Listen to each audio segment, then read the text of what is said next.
Okay, so our next section here that we're going to work on is going to be about Africa after World War One. And the first thing I want to do is look at this map of Africa after World War One. And we see it's very similar to the map of Africa before World War One. But there's one notable exception. Germany has lost all of its colonies. The French and the English have picked up those colonies. There was famously a German colony that blocked England from having its line of connected countries in East Africa. And in West Africa, where the French ruled the show, there was also some land taken from the Germans and was given to the French. And here at my slide, we see that the first thing, Black Africans had fought in World War I on the side of the British and the French, and oftentimes thought that they had earned their right to have some independence in their homeland. Not full independence, but give us some rights. Similar to how women had earned arguably the right to vote in the US and in some European countries following World War I, and women's incredibly fantastic performance in the homeland, keeping things together. But before I move forwards, I want to talk about this term Black Africans. It's a term the book uses. And as a teacher, I oftentimes defer to those above me. I know where I stand on the hierarchy of education. And a professor of mine in a Black Studies class I took at my alma mater at CSUN, represent, told me that Black Africans were Africans who lived below the Sahara Desert. And then he said, and this is his term, that Northern Africans were Semitic. And he took that word Semitic to mean mixed. Now, is he saying that these people are mixed between white Europeans and Black Africans? I think that's what he was saying. But I don't know, I'm not as detailed an expert. These people who teach college classes are focused on one topic and are experts. But either way, many Africans thought that they should get some political rights in this period. And that would not be the case. The Europeans, specifically the French and English, were happy to have gained land after World War I and were not looking to give up any control. Understanding now, of course, that many of these Africans were educated in European schools, had learned the beautiful ideas of the Enlightenment and equality, and thought, why don't we have these rights? Why are we being treated differently than you teach us that all places should be? Good question. Many Africans also served in mixed regiments with Europeans. Maybe they had their own small, regiment, but the larger force were mixed, and they would meet Europeans and they would share ideas. They would get to know each other with Europeans, and oftentimes they came back and said, "Hey, what's up with my rights? What's up with my equality in my land?" In 1920, independence movements spring up, or not independence movements, but movements that ask for more rights spring up in Kenya and Libya. Let me just show you guys on the map. Libya is this yellow country here, ruled by Italy. Kenya is actually right here. You don't see it named in the map. It was ruled by Britain.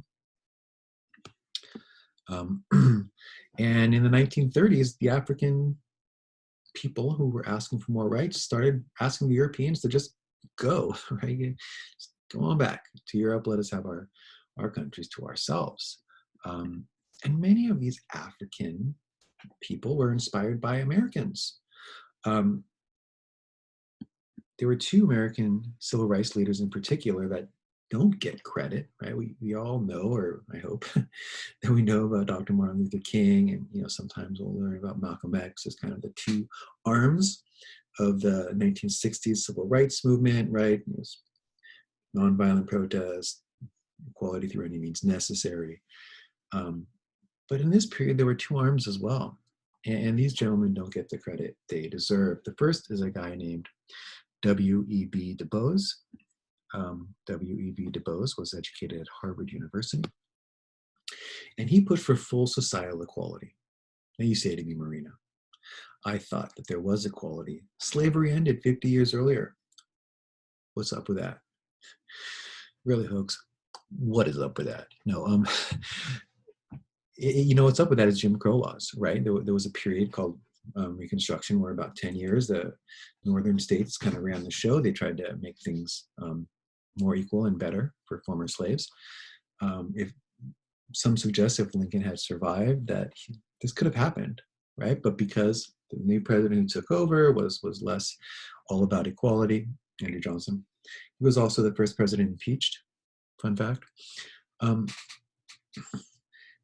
this never truly happened, and after a few decades or a decade, the southern states were given political rights, and one of the first things they do was try and take political rights away from the former slaves, making it more difficult to vote, putting segregation laws in place that forced, we know this, right, Black people to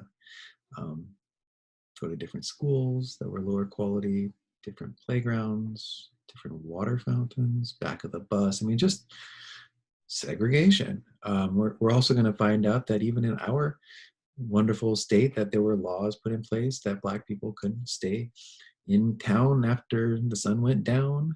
These were called the sundown towns. I grew up in one. It's called Burbank.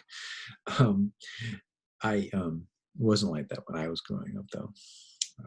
I was born after the civil rights movements, but they existed. My parents, my mom was raised that way. You can't really get rid of it once it's been stamped on you as a young child, these kind of ideas. But yeah, segregation didn't just exist in the South. It was everywhere. There were laws, moving up into the 80s that limited Black home ownership and business ownership. But I digress. So DuBois is fighting for equality, societal and political.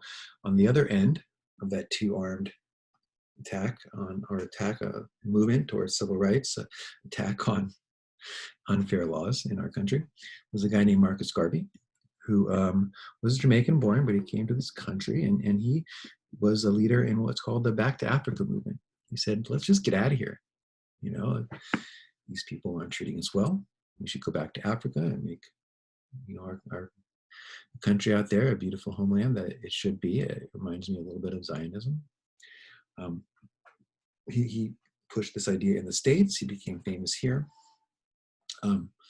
This idea, but both of them also pushed for this idea called Pan-Africanism, which was this idea of African unity for all Africans who live in sub-Saharan Africa or come from sub-Saharan Africa, Black Africans, and were dispersed. Because just like Judaism and Armenians, there's a diaspora of Africans who are not just all living in sub-Saharan Africa, but also have been spread out around the world through slavery, ugly institutions. So this movement of Pan-Africanism survives. It will continue after World War II, and it will be an important force in Africa and in America and around the world.